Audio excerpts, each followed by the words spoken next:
Months after the murder of a Khalistani terrorist in Canada, the incident has led to a full-fledged diplomatic spat between India and Canada.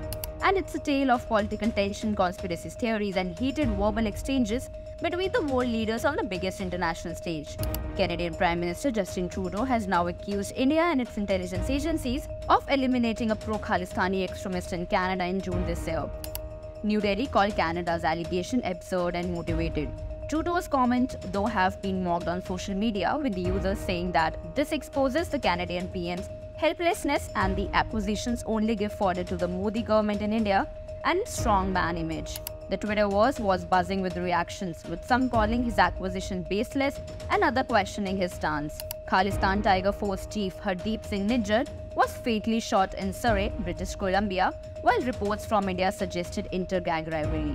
Trudeau has now openly accused Indian intelligence agencies, but it also begs the question, does Canada have any evidence, or are his comments driven by vote bank politics? Canada has a Sikh population of more than 700,000, or about 2% of its total population, and is home to the largest Sikh diaspora outside the Indian state of Punjab.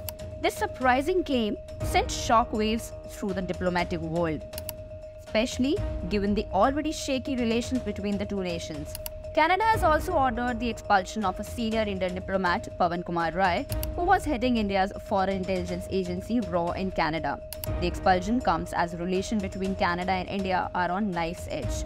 Earlier at the G20 summit, PM Modi has reportedly scolded Trudeau over anti-India crimes and targeting of diplomats and consulates in Canada.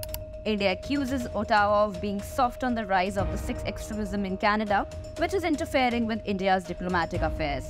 As a result, the trade talks have been derailed and Canada cancelled a trade mission to India. Trudeau and the Canadian delegation only managed to leave from India after an extended stay caused by a technical problem on the Canadian's PM aircraft, which also drew mockery on the social media. It's clear that this issue has become a thorn in their bilateral relations.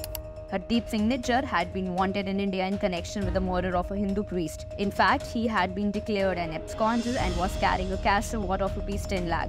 Back in 2014, India issued an arrest warrant for Nijjar, accusing him of being involved in a 2007 cinema bombing in Punjab. Adding fuel to the fire, some foreign media outlets have referred to Hardeep Nijjar as a Sikh leader or Sikh man, rather than a Khalistani extremist or terrorist and an accused murderer. Why is Western media shielding Khalistani extremism? The successionist pro-Khalistan movement is banned in India due to national security threats. 24 to 28 million Sikhs reside peacefully across India, making up 2% of the population. Yet a few hundred motivated extremists attacked Indian consulates overseas, claiming to be the voice of Sikhs. Who is backing them? Who is funding this motivated Khalistani extremism? And why is Canada becoming a hotbed of Khalistani extremism despite claiming to be a developed nation?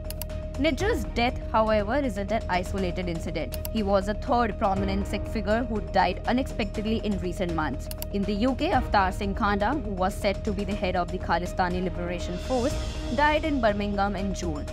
Paramjeet Singh Panjwar, who was designated a terrorist by India, was shot dead in May in Lahore, the capital of Pakistan's Punjab province.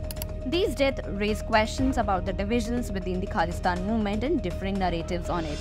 Pro-Khalistan extremists in Canada have been openly vandalizing Hindu temples with anti-India graffiti and attacking the offices of the Indian High Commission in Ottawa.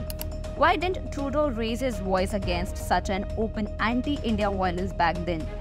So, what's next in this diplomatic tug of war?